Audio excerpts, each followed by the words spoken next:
மிகுந்த துயரத்தோடு மிகவும் கனத்த இதயத்தோடு உங்கள் முன்னாலே நான் நின்று கொண்டிருக்கிறேன். கரூர்ல நடந்திருக்கக்கூடிய இந்த கொடூரமான செயலை பற்றி, விபத்தை பற்றி விவரிக்க முடியாது. அந்த அளவுக்கு ஒரு சோக சூழ்நிலை ஏற்பட்டிருக்கு. அதை பத்தி விவரமா சொல்லக்கூடிய மனசு கூட என்னுடைய மனசுல இடம் கொடுக்கல. அந்த அளவுக்கு நானும் வேதனையில் இருக்கிறேன். நேற்று இரவு ஒரு 7:45 மணி அளவுக்கு சென்னையில அதிகாரிகளோடு கலந்து பேசிக் கொண்டிருந்த போது கரூர்ல இப்படி ஒரு சம்பவம் ஏற்பட்டிருக்கு. கூட்ட நெரிசல்ல மூச்சுத்திணறல் ஏற்பட்டு பல பேர் மூச்சுத்திணறலுக்கு ஆளாகி மருத்துவமனைக்கு அழைச்சிட்டு போறாங்க அப்படின்னு ஒரு செய்தி எனக்கு கிடைச்சது. செய்தி கிடைச்ச உடனே இந்த கரூர் தொகுதியினுடைய சட்டமன்ற உறுப்பினர் முன்னாள் அமைச்சர் செந்தில் பாலாஜியோடு நான் தொடர்பு கொண்டு இந்த மாதிரி செய்தி கேள்விப்பட்டன, உண்மையா, உடனடியாக நீங்க மருத்துவமனைக்கு போங்க, போய் என்னன்னு பாருங்கன்னு சொன்னேன். அதுக்கப்புறம் கலெக்டர் இடத்துலையும் தொடர்பு கொண்டு நான் கேட்டபோது அவரும் சில விஷயங்கள் எல்லாம் சொன்னாரு. அடுத்த 5 நிமிடங்கள்ல மருத்துவமனைக்கு எடுத்து செல்லக்கூடிய முதல்ல 4-5 பேர் அழைத்துக்கிட்டு போயிருக்காங்கன்னு செய்தி வந்துச்சு. அவரை போக போக பாத்தீங்கன்னா அதிகமான பேரை மருத்துவமனைக்கு தூக்கிட்டு போறாங்க அப்படின்னு செய்தி தொடர்ந்து வந்துட்டு இருந்துச்சு. அதுக்கப்புறம் பார்த்தா மரண செய்திகள் வர ஆரம்பிச்சிருச்சு. நான் கொஞ்சமும் எதிர்பார்க்கல. மரண செய்தி வர ஆரம்பிச்சோன்னே எனக்கு ஒரு அச்சம் ஏற்பட்டு உடனடியாக இந்த மாவட்டத்தினுடைய சுற்று வட்டாரத்தில் இருக்கக்கூடிய நம்முடைய அமைச்சர் பெருமக்கள், சுற்று பக்கத்தில் இருக்கக்கூடிய மாவட்டங்களில் இருக்கக்கூடிய அமைச்சர் பெருமக்கள் எல்லாம் தொடர்பு கொண்டேன். அந்த அடிப்படையில் அன்பில் மகேஷ் பொய்யாமொழி தஞ்சாவூருக்கு போயிட்டு இருந்தாரு. அவரை தொடர்பு கொண்டு உடனடியாக கரூருக்கு போக சொல்லி உத்தரவு போட்டு அவரும் வந்தாரு. அதுக்கு பிறகு நம்முடைய மக்கள் நல்வாழ்வுத்துறை அமைச்சர் மா சுப்பிரமணியத்தை சென்னையிலிருந்து உடனடியாக போய் என்னன்னு பாருங்க அப்படின்னு அவரையும் அனுப்பிச்சு வச்சேன். அப்புறம் டிஜிபி, சட்டம் ஒழுங்கு ஏடிஜிபி ஆகிய அதிகாரிகள் எல்லாம், காவல்துறையுடைய உயர் அதிகாரிகள் எல்லாம் தொடர்பு கொண்டு நான் உடனடியாக இதை பற்றி கவனிக்க வேண்டும் என்று போர்க்கால அடிப்படையில் நடவடிக்கை எடுக்கன்னு சொல்லி உத்தரவிட்டு அவர்களே அனுப்பி வச்சேன். அந்த செய்திகள் எல்லாம் என் மனச கரங்கடிச்சது. அதுக்கு பிறகு உடனடியாக நான் தலைமைச் செயலகத்துக்கு போய் அங்க நம்முடைய மூத்த அமைச்சர் துரைமுருகன் அவர்கள், நேரு அவர்கள், வேலு அவர்கள் அமைச்சர்கள் சென்னையில் இருந்தாங்க. அவனையும் கூப்பிட்டுட்டு தலைமைச் செயலகத்துக்கு போயிட்டேன். அதிகாரிகளையும் அழைச்சு, டிஜிபியும் அழைச்சு, அதுக்கு பிறகு கலந்து பேசி என்னென்ன செய்யலாம், என்ன நடவடிக்கை எடுக்கலாம், எப்படி நடந்துகிட்டு இருக்குன்னு விவரம்லாம் கேட்டேன்.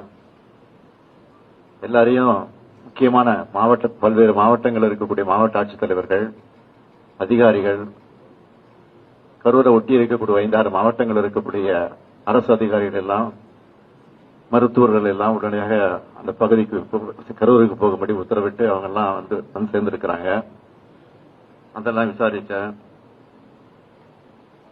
ஆக இப்படிப்பட்ட நேரத்தில் பொதுமக்களும் ஒத்துழைப்பு தர வேண்டும் என்று நான் கேட்டுக் கொண்டிருக்கிறேன். அது சம்பந்தமாக அறிக்கையும் வெளியிட்டிருக்கிறேன். பெரும் துயரத்துக்கு இந்த சம்பவத்தில் மொத்தம் 39 உயிர்கள் இதுவரைக்கும் நம்ம இழந்திருக்கிறோம். இதுல ஆண்கள் 13 பேர், பெண்கள் 17 பேர், ஆண் குழந்தைகள் 4 பேர், பெண் குழந்தைகள் 5 பேர். ஒரு அரசியல் கட்சி நடத்தின கூட்டத்தில் இத்தனை பேரை இழந்த துயரமான சம்பவம் என்பது இதுவரை நடக்காதது, இனிமேல் நடக்கக்கூடாதது. மேலும் 51 பேர் தீவிர சிகிச்சை பிரிவில் அனுமதிக்கப்பட்டு சிகிச்சை பெற்றுக் கொண்டிருக்கிறாங்க. அதுல 26 பேர் ஆண்கள், 25 பேர் பெண்கள். இவங்க எல்லாரும் விரைவில் குணமடைந்து நலமடைந்து விரைவில் வர வேண்டும் என்று நான் நம்புகிறேன். வருவார்கள் நிச்சயமாக நான் நம்புகிறேன். இறந்து போன அந்த உயிர்களுக்கெல்லாம் கனத்த இதயத்தோடு நான் அஞ்சலி செலுத்துகிறேன். அவங்க குடும்பத்துக்கு என்ன ஆறுதல் சொல்லி தேற்றுவது என்று தெரியாமல் திக்கு முக்காடி கொண்டிருக்கிறேன். இந்த துயரமான சம்பவத்தில் மரணமடைந்திருக்கக்கூடிய அந்த குடும்பத்திற்கு ஒவ்வொருவருக்கும் தலா 10 லட்சம் ரூபாய் வழங்கப்படும். அது முதலமைச்சர் பொது நிவாரணத்திலிருந்து வழங்கப்படும் என்று ஏற்கனவே அறிவித்திருக்கிறேன். காயமடைந்து மருத்துவமனை சிகிச்சைக்கு அனுமதிக்கப்பட்டிருக்கக்கூடிய அவர்களுக்கு தலா 1 லட்சம் ரூபாய் வழங்கப்படும் என்று அறிவிக்கப்பட்டிருக்கிறது. அது மட்டுமல்ல, ஓய்வு பெற்ற உயர்நீதிமன்றத்தினுடைய நீதியரசர் திருமதி அருணா ஜெகதீசன் அவர்கள் தலைமையில ஒரு நபர் விசாரணை கமிஷன் ஆணையத்தை உடனடியாக அமைக்க நான் உத்தரவிட்டிருக்கிறேன். அதற்கு பிறகு இன்று காலையில் 9:30 மணிக்கு தான் வரலாம் என்று முடிவு செய்து விமானத்தில் டிக்கெட்டு பதிவு செய்திருந்தேன். ஆனால் இந்த கொடூரமான காட்சிகள் எல்லாம் தொலைக்காட்சியில பார்த்தபோது எனக்கு மனசு கேட்கல, வீட்டில் இருக்கவே என்னால முடியல. அதனாலதான் முன்கூட்டியே போக வேண்டும் என்று நான் திட்டமிட்டு 1 மணி அளவில் விமானத்தை பிடித்து இங்க வந்து சேர்ந்திருக்கிறேன். ஆகவே மீண்டும் மரணமடைந்திருக்கக்கூடிய அந்த குடும்பத்தை சார்ந்தவர்களுக்கெல்லாம் மீண்டும் ஆறுதலை தெரிவித்துக் கொள்கிறேன். காயமடைந்தவர்கள் விரைவிலே குணமடைய வேண்டும் என்றும் என்னுடைய ஆசையையும் வெளிப்படுத்துகிறேன். நன்றி, வணக்கம்.